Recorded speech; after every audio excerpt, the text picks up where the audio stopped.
بارات آ گئی، سبحان اللہ۔ جو دھوم دھڑکا اور پیسے کی بربادی آپ کو اس نام نہاد اور غیر شرعی رسم سوشل فنکشن عرف بارات میں دیکھنے ملیں گی، وہ اور کسی فنکشن میں نہیں ملیں گی۔ آپ نے کبھی حدیث میں پڑھا ہے یا کہیں سنا ہے کہ حضور صلی اللہ علیہ وسلم بارات میں 200 لوگ لے کر دلہن کے گھر پہنچے تھے، یا حضرت عمر رضی اللہ تعالیٰ عنہ کی بارات میں 500 لوگ شامل تھے، یا حضرت علی کی بارات بڑی دھوم سے آئی تھی، یا نبی صلی اللہ علیہ وسلم کی 4 بیٹیوں میں سے کسی کی بارات کے کھانے کا ذکر کہیں ملتا ہے یا کہیں پڑھا ہے؟ کوئی من گھڑت حدیث ہی بتا دیجئے جہاں حضرت فاطمہ یا حضرت ام کلثوم یا حضرت زینب کی بارات میں 200 لوگ آئے تھے۔ یا اسی طرح امام ابو حنیفہ یا امام مالک یا امام شافعی یا امام احمد ابن حنبل کی بارات کا کہیں ذکر سنا ہے؟ یا آپ کے جو بھی فیوریٹ اسلامک اسکالر رہے ہوں ان کی شادی کی بارات کا کہیں ذکر سنا ہے آپ نے کبھی بھی کسی نیک، دیندار اور سنتوں پر چلنے والوں کی بارات کا ذکر کبھی نہیں سنا ہوگا تو بس نام نہاد مسلمانوں کے دھوم دھڑکے اور فضول خرچ والی بارات کے بارے میں، کیونکہ نیک، دیندار، پریکٹیکل مسلمز تو سنت کے مطابق نکاح کرتے ہیں اور لڑکی والوں پر بالکل کسی قسم کا بوجھ نہیں ڈالتے، کیونکہ شادی کے کھانوں پر بیٹی والوں کا کوئی خرچہ ہے ہی نہیں۔ جو خرچہ ہے وہ دولہے میاں کا ہے، وہ دیں گے دھوم سے ولیمہ، وہ کریں گے سارے انتظامات۔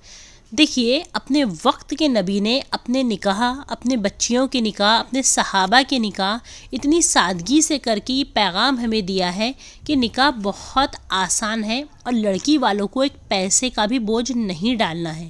تو پھر یہ آپ نے کن لوگوں کو فالو کر کے اس سوشل فنکشن بارات کو اپنے اوپر لازم کر لیا ہے؟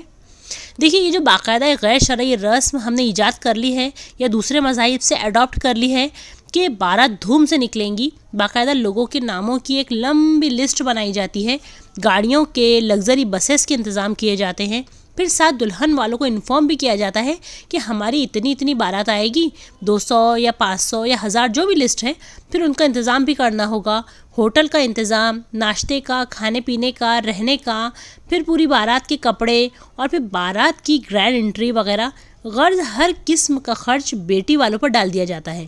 وہ پہلے ہی بیچارے جہیز اور دولہے کے کپڑوں اور شوز اور رنگز وغیرہ پر اتنا خرچ کر چکے ہوتے ہیں کہ اب یہ ایک نیا خرچ بارات کا انہیں پوری طرح برباد کر دیتا ہے۔ اور سبحان اللہ، لوگ زیادہ بارات لے جانے کو فخر سمجھتے ہیں کہ اتنی گاڑیاں بھر بھر کے بارات آئی تھی۔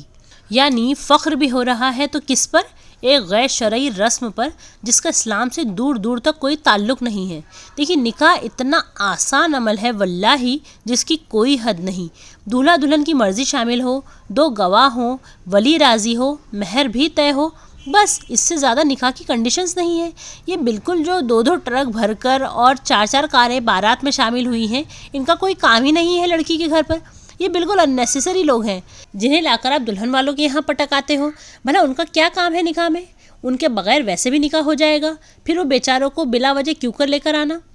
اور وہ لوگ بھی سن لیں جو ناراض ہو جاتے ہیں اور کہتے ہیں کہ ہمیں بارات میں لے کر نہیں گئے، ہمیں بلائے نہیں بارات میں اور نکاح کر لیے۔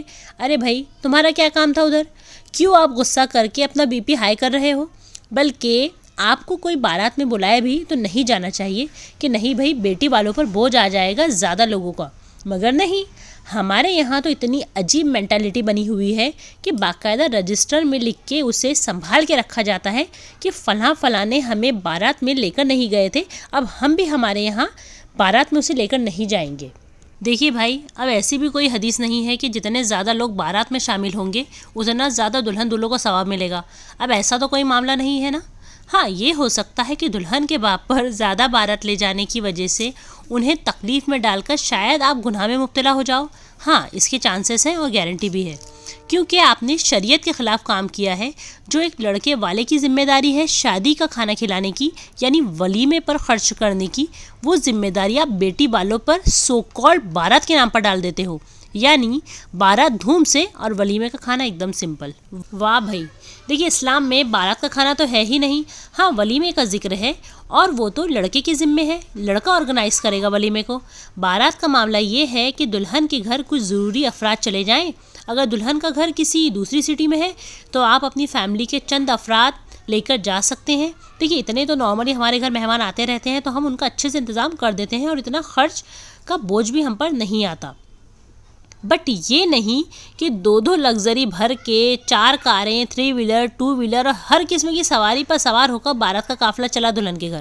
اب وہ بوڑھا باپ جس نے اپنی زندگی بھر کی کمائی لگا دی اور نہ جانے کتنے لوگوں سے قرض لے لے کر اپنی بیٹی کی شادی، جہیز اور بارات کے کھانوں پر خرچ کر دیے، اور اس میں بھی ظلم یہ کہ لوگ کھانا کھاتے ہیں، اس میں کیڑے چنتے ہیں کہ مزیدار نہیں تھا، ٹھنڈا کھانا تھا، زیادہ آئٹم نہیں تھے کھانے میں، بریانی بہت کچی سی تھی، ہمیں تو بس 2 ہی گلاب جامن ملے، انتظام صحیح نہیں تھا، وغیرہ وغیرہ۔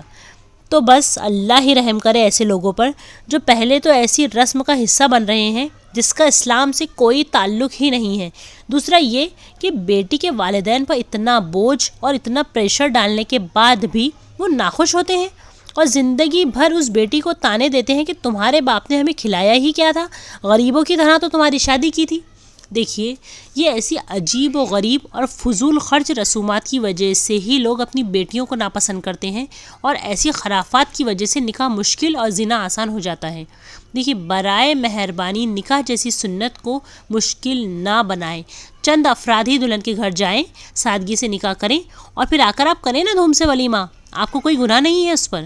اللہ تعالیٰ ہمیں سنتوں پر چلنے کی اور غیر شرعی رسومات سے بچنے کی توفیق عطا فرمائے، آمین یا رب العالمین۔